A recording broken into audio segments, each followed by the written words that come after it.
오늘 주시는 말씀 예레미야 13장 12절부터 19절까지입니다. 구약성경 1071쪽 예레미야 13장 12절부터 19절까지 저와 여러분이 한 절씩 교독하겠습니다. 12절부터 있습니다. 그러므로 너는 이 말로 그들에게 이르기를 이스라엘의 하나님 여호와의 말씀에 모든 가죽부대가 포도주로 차리라 하셨다 하라. 그리하면 그들이 내게 이르기를 모든 가죽부대가 포도주로 찰 줄을 우리가 어찌 알지 못하리요 하리니. 다시 그들에게 이르기를 여호와의 말씀에 보라.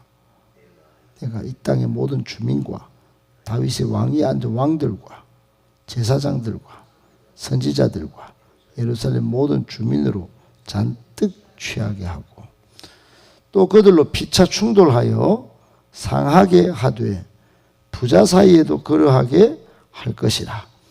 내가 그들을 불쌍히 부자 사이에도 그리하게 할 것이라. 내가 그들을 불쌍히 여기지 아니하며 사랑하지 아니하며 아끼지 아니하고 멸하리라 하셨다 하라. 여호와의 말씀이니라. 얘는 들을지어다 귀를 기울일지어다 교만하지 말지어다. 여호와께서 말씀하셨습니다. 그가 어둠을 일으키시기 전 너희 발이 어두운 산에 거치기 전 너희 바라는 빛이 사망의 그늘로 변하여 침침한 어둠이 되게 하시기 전에 너희 하나님 여호와께 영광을 돌리라. 너희가 듣지 아니하면 나의 심령이 너희 교만으로 말미암아 은밀한 곳에서 울 것이며 여호와의 양떼가 사로잡힘으로 말미암아 눈물을 흘려 통곡하리라. 너는 왕과 왕후에게 전하기를 스스로 낮추어 앉으라. 관 곧 영광의 면류관이 내려졌다 하라. 네겝의 성읍들이 봉쇄되어 열자가 없고 유다가 다 잡혀가되 온전히 잡혀가도다. 아멘. 반갑습니다. 네. 본문을 쭉 보시면서 쭉 이게 13장까지도 아시겠지만 예레미야를 통한 하나님의 이 택한 백성의 타락과 파멸의 그 멸망의 눈물 또 통곡 하나님 아버지의 끓는 호소와 심정 이런 것들이 오늘 본문에도 서며 있습니다. 이제 이런 내면에 깔린 유다 백성을 향한 하나님의 심정을 이해하면서 주신 비유와 또 말씀의 뜻을 발견하면 참 좋겠다 생각합니다. 그런 차원으로 오늘 주시는 세 가지 말씀 받겠습니다. 첫 번째, 포도주로 가득 찬 가죽부대 비유를 하나님의 뜻으로 살펴볼 수 있어야 합니다. 오늘 본문의 비유가 포도주로 가득 찬 가죽부대 비유 이렇게 명명할 수 있습니다. 오늘 하나님께서 예레미야를 통하여 또 유다 백성에게 포도주로 가득 찬 가죽부대, 가죽부대가 있는데 거기에 포도주로 가득 채워져 있다. 가득 채워져 있다. 포도주로 가득 차게 되겠다. 가득 차리라. 이렇게 이제 말씀하셨는데 이 비유를 통해서 우리 오늘날 현대를 살아가는 성도에게도 하나님의 뜻이 그게 들어있고 또 이 세상의 흐름, 이 세상의 역사 가운데도 하나님의 뜻이 그게 서며 있습니다. 지금 유다 백성에게 주신 포도주로 가득 찬 가죽부대 비유지만은 우리에게 향한 하나님의 뜻도 있겠다, 살펴볼 수 있겠다 이런 말씀입니다. 지금 예언의 말씀을 유다 백성에게 예레미야를 통해서 하나님 말씀하셨는데 그 내용이 딱 한 줄입니다. 그냥 이스라엘 백성에게 말하기를 모든 가죽 부대가 포도주로 차리라 이렇게 전해라. 모든 가죽 부대가 포도주로 차리라 하셨다 하라. 딱 한마디 말씀 전하는데 유다 백성들은 뭐라고 반응합니까? 12절 이 하반절에 보니까 그리하면 그들이 하나님께서 예레미야에게 이런 반응을 보일 것이다. 뭐라고 하느냐 하면 우리가 바보입니까? 이런 반응을 보일 것이다. 모든 가죽 부대가 포도주로 찰 줄을 우리가 뭐 어찌 알지 못하리요. 우리가 바보입니까? 그 뭐 포도주가 가죽 부대 채워놓으면 차죠. 이론적으로, 상식적으로 뭐 포도가 많이 나는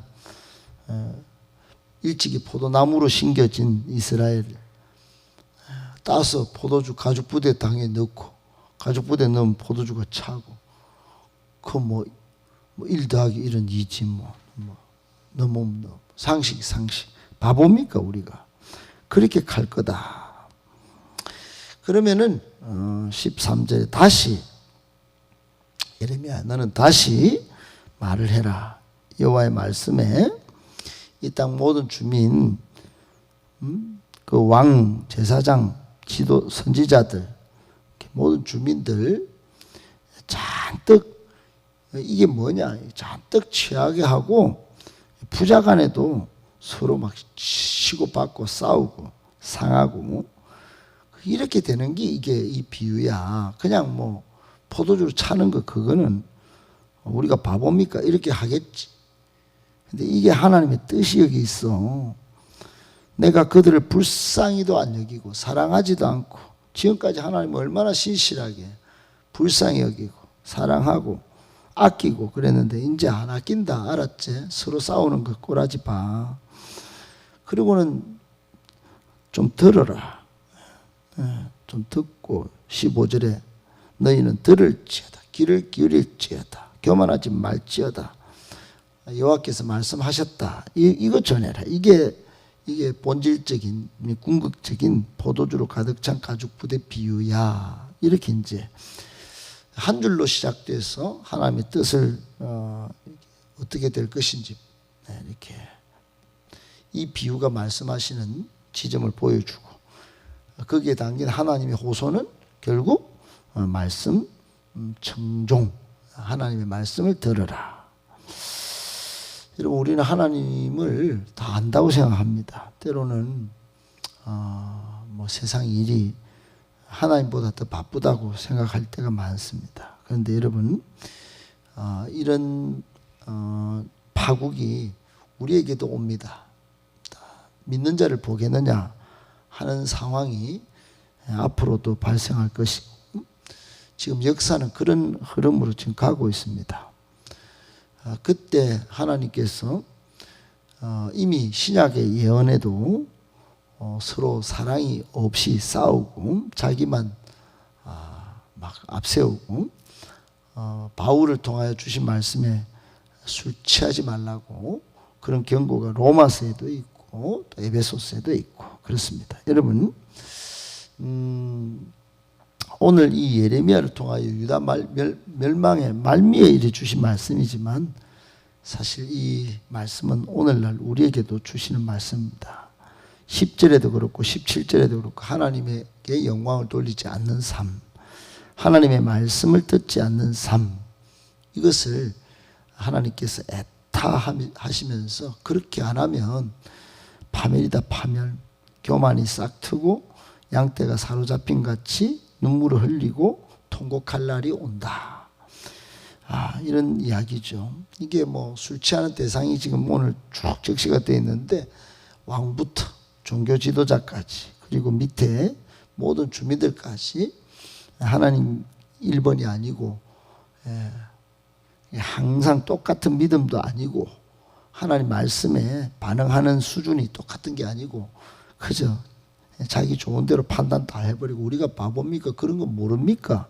우리 딱 상식으로 알고 있습니다. 그렇게 교만해서 갈 때까지 가는 겁니다. 그러니까 여러분 이런 모습이 우리의 믿음의 바닥 수준을 긁어내는 거다 이렇게 생각해 보면 무서운 말씀입니다. 사실은 그러니까 그냥 한번 툭 하나님이 던진 말씀이 아니고요. 오늘 우리의 내면에도 이런 부분들이 알게 모르게 다 자라고 있고 그것이 신앙생활로 다 나타나고 있습니다. 하나님 앞에 우리의 신앙 수준이 따라서 눈에 보이기까지 그 못 깨달아서 그렇죠. 나중에 다 드러나면 그건 끝이죠. 끝. 지금 이렇게 보여주실 때 말씀하실 때 교만해서 그렇게 말씀에 대하여 하나님을 대적하듯이 대항하지 말고 겸손한 신앙으로 하나님의 말씀의 뜻을 옳게 바르게 빨리 깨달아 아는 저와 여러분 다 되실 수 있기를 예수님의 이름으로 축복합니다. 아멘. 두 번째, 타락과 범죄, 파멸로 이끄는 첫째 미혹은 말씀을 듣지 않는 습관입니다. 여러분, 말씀을 듣지 않는 습관, 이런 미혹이 생기는 거, 이건 우리가 좀 민감하지 않으면, 영어로 좀 센시티브하지 않은 사람은 영적으로 말이죠. 영적으로 세상적으로 육적으로 민감하면 필요하면 무슨 짓이도 하지만 영적으로 민감한 사람은 내가 말씀 듣는 습관이 지금 안 되고 있구나. 그것의 끝점, 그러니까 마지막 파국의 상황에 내 인생은 타락, 우리 인생은 범죄, 우리 인생은 파멸, 이런 쪽으로 진행될 것이다를 영적으로 깨닫는 것입니다. 이게 미혹이구나. 이게 말씀을 안 듣는 습관, 이거는 진짜 좋은 게 아니구나. 여러분, 오늘 10절에 보니까 이 악한 백성이 내 말 듣기를 거절하고 그랬습니다. 오늘 본문 전에 어제 이제 썩은 배띠 비유할 때 하나님이 그래서 그 배띠 그 하나 가지고 매라 유브라데까지 가서 1200km 가서 바이틈에 숨겨라. 그 나중에 찾아와라. 찾아왔더니 썩어붙다. 이게 이스라엘 백성이다. 말씀 안 듣는 이런 행위를 하니까 결국 배띠 그 쓸모 있더나 그냥 쓸모없는 존재가 돼버린 거지.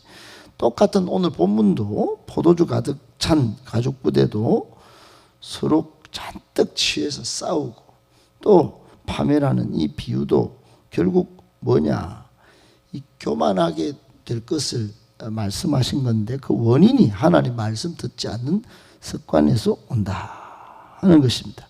그래서 계속 하나님은 15절에도 들을지어다, 귀를 기울일지어다 이렇게 말씀하셨고 17절에도 하나님의 말씀을 잘 듣지 아니하면 교만해가지고 울고 눈물을 흘려 통곡할 상황을 하나님이 직접 17절에 말씀하고 계시죠. 연결시켜 보면 뻔한 겁니다. 말씀 듣지 않는 습관 때문에 타락하고 범죄하고 교만하고 결국은 유다의 파멸이 여기서부터 원인 제공이 됐다. 시작됐다. 뭔가 시작점이 있다는 겁니다. 여러분, 누구를 교만하다 합니까? 비슷합니다. 우리가 다 비슷한데 하나님의 말씀을 듣지 않는 습관이 하나씩 둘씩 쌓인 사람 결국 교만하게 됩니다. 그러니까 이걸 해결하려는 것도 뻔합니다. 방법이 해결점이 그 있습니다. 하나님 말씀 잘 듣는 습관으로 돌아가면 됩니다. 근데 갈수록 안 듣죠. 안 듣겠죠. 예. 우리는 새벽기도의 습관, 이것도 굉장히 중요한 습관입니다. 나이 들었다고 힘들다고 피곤하다고 많은 일이 있다고 안 하기 시작하면 여러분 언제 교만하고 언제 쓸모없는 하나님의 음성을 모르고 하나님 뜻을 모르는데 어떻게 여러분 하나님의 영광을 돌리는 삶이 될 수 있겠습니까? 그러니 끊임없이 들어야 되는 거죠. 끊임없이 하나님의 음성 듣는 습관. 그래서 이 양육하면 제일 강조하는 것이 수레바퀴의 삶입니다. 수레바퀴에서 매일 말씀 듣고 매일 기도 1시간 하고 매일 말씀 암송하고 그런 삶을 살아야 되는 것이지. 어제 우리 저 대문 앞에 유리가 박살이 났습니다. 김성우 집사님 문을 열 때 깨졌는데 이게 평상시 삐걱삐걱 조금 거리는 모습이 없지는 않았는데 이게 그런 것들이 계속 쌓이다 보니까 결국 깨지지 않습니까? 이게 뭐 원리입니다, 원리.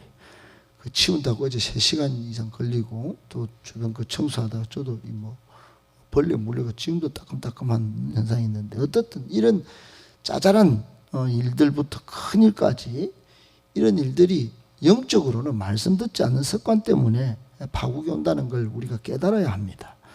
하여튼 우리 말씀 잘 듣는 습관 이미 가졌으니 이게 흔들리지 말고 단절되지 않고 끝까지 잘 유지되어서 하나님께 정말 영광 올려드리는 삶 그리고 말씀 듣는 습관으로 인하여 복된 삶 되실 수 있기를 예수님의 이름으로 축복합니다.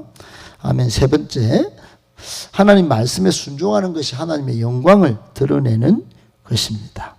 이런 많은 사람이 하나님의 영광 돌리는 것에 큰 관심이 있습니다. 특별히 웬만한 성도라면 그렇습니다. 연예인들도 시상할 때 하나님께 모든 영광을 올려드립니다. 그 예외 없이 그리스도인들 그렇게 말하죠. 그런데 여러분 빠뜨리면 안 되는 것이 뭐냐면 중요한 것은 그 수상할 때보다도 그 뒤에 삶이 더 중요한 것입니다. 상 받을 때만 하나님의 영광이고 좋은 일 생길 때 하나님의 영광이 아니라 삶이라 이 말입니다. 16절에 그런 말씀입니다. 어둠을 일으키기 전에 날이 어두워서 산에 그치기 전에 발이 그리고 빛이 사마의 그늘로 변하여 침침한 어둠이 되기 전에 멸망하기 전에 한마디로 하나님께 영광을 돌리라. 너희 하나님께 영광을 돌리라. 하나님이 오늘 이 포도주로 가득 찬 비유의 말씀을 하시면서 그 결론적으로 하나님께 영광 올려드리는 삶 우리가 뻔히 알고 있지 않습니까?